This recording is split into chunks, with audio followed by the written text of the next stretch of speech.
quand on amène des enfants à la mosquée, quand on amène des enfants en bas âge à la mosquée, c'est pas une place de jeu, une garderie pendant la ibada où on jette les enfants comme dans un parc et puis nous on ta'abbad Allah azza wa jal et on les laisse tranquilles. Si une personne veut amener des enfants à la mosquée, c'est son droit. Mais c'est lui le wali, c'est lui le responsable. Donc il est responsable de l'enfant et il est responsable de protéger ce pourquoi le lieu il est fait. Le lieu il est fait pourquoi? Ibadatullah azza wa jal bil khushu'. Donc si toi tu viens avec un enfant à la mosquée, anta al-mas'oul anhu turid an turabbiyahu ala al-julus fi al-masjid, ما في مشكلة ولكن تجلس معه وتراقبه وإن اضطررت ألا تصلي ألا تصلي حتى أنت تريد أن تنفق يعني من أجل ولدك فهذا بينك وبين الله وهذا جهدك أنت وهو جهد شريف ولكن لا تحمل ذلك الأمر على الجماعة بأكملها لأن المصلحة الخاصة لا نقدمها في الإسلام على المصلحة العامة يعني هذه مصلحتك الخاصة وليس المصلحة العامة. المصلحة العامة ما هي؟ الحفاظ على المكان وعلى عبادة الناس يعني وهم يتعبدون. هذه هي المصلحة العامة. المصلحة الخاصة هي مصلحتك يعني ولدك تحمله أنت يعني لا تحمله الناس. L'être humain, quand il vient avec son enfant à la mosquée, il y a des règles. Cette religion, wallah, subhanallah, c'est une religion d'équité. L'islam, il ne faut pas faire fuir les enfants des mosquées. Les enfants, ils sont les bienvenus. Heureusement qu'Allah azza wa jal fasse qu'ils peuplent la mosquée et qu'ils soient les hommes des masajid demain. Non. Qu'Allah fasse que ce soit eux l'avenir des mosquées. C'est eux notre avenir. Mais il faut... En islam, on n'a pas quelque chose de complètement ouvert, on n'a pas quelque chose de complètement fermé. Il y a un équilibre. يعني وسطية. وكذلك جعلناكم أمة وسطا. يعني الوسط أفضل شيء يعني. L'équilibre, c'est ce qu'il y a de mieux. C'est la sunna. Interdire les enfants de la mosquée, jamais de la vie. Les enfants, ils sont les bienvenus. Et wallahi, c'est notre avenir, comme on l'a évoqué. Mais il faut réglementer ça.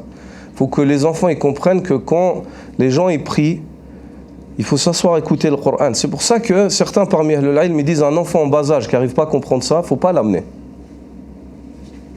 Il ne faut pas l'amener. Parce que tu vas le surcharger. تكلفه ما لا يطيق يعني هذا فوق طاقته. الولد الصغير يريد الحرية.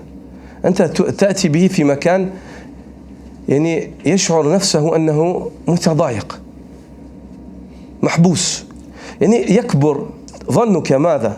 يكبر يجد يعني محبة لهذا المكان أجيبه بارك الله فيكم أبدا هذا غلط هذا غلطان.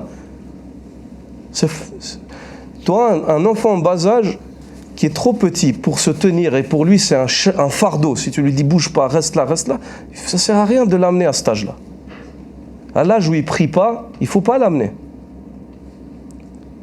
Tu l'amènes l'après-midi, tu joues avec lui, mais toi tu restes avec lui. Des fois on voit des frères, il amène l'enfant à la mosquée, il se pose, il lit le Coran, l'enfant il prend, il déchire les livres, il fait c'est pas une éducation. هذه ليست التربية. التربية ليس يعني أن تترك الولد تطلقه يعني كما يطلق يعني البهيمة. أن تمشي معه، تقف معه، تجلس معه، تخاطبه، تنصحه، تكون بجنبه. هذه تربية. هذا كان النبي صلى الله عليه وسلم هكذا يربي. Tu viens avec l'enfant, un après-midi, tu t'assois avec lui et tu joues avec lui dans la mosquée, il n'y a pas de problème. Tu joues avec lui dans la mosquée, il n'y a pas de problème. Mais tu ne peux pas, toi, t'asseoir, tu lis le Coran et l'enfant, il fait comme il veut, il casse des choses, il détruit. C'est pas comme ça. Tu ne peux pas, toi, pour l'éducation de ton enfant, détruire tout le dunya.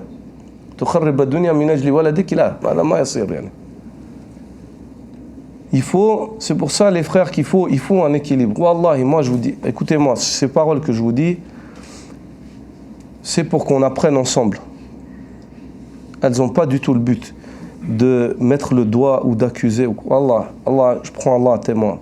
Celui qui fait pencher mes paroles vers ce dont j'avais pas l'intention, il fait une grande erreur. Ici, on apprend ensemble. Des fois, l'intention, elle est bonne, notre intention, elle est bonne, mais l'acte, il est faux. La manière, elle est mauvaise. Et je pense, tous les gens qui viennent au masjid, je pense pas qu'il y en a un qui a une mauvaise intention. Moi, j'arrive pas à concevoir ça dans ma tête. Ouais. Mais, il faut juste corriger ces choses. Si tu veux venir, tu viens avec l'enfant, tu restes à côté de lui, il prie à côté de toi. S'il dit, Baba, je suis fatigué, mais il est trop petit.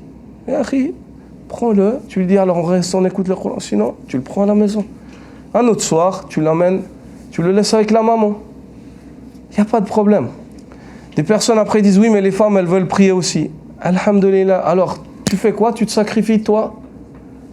T'amènes un soir ta femme à la mosquée. Toi, tu gardes les enfants. L'autre soir, tu vois, c'est le contraire. Elle garde les enfants. Comme ça, il y a un ta'awun ala al-birri wa taqwa. Aïcha al-mania. Il n'y a pas de problème.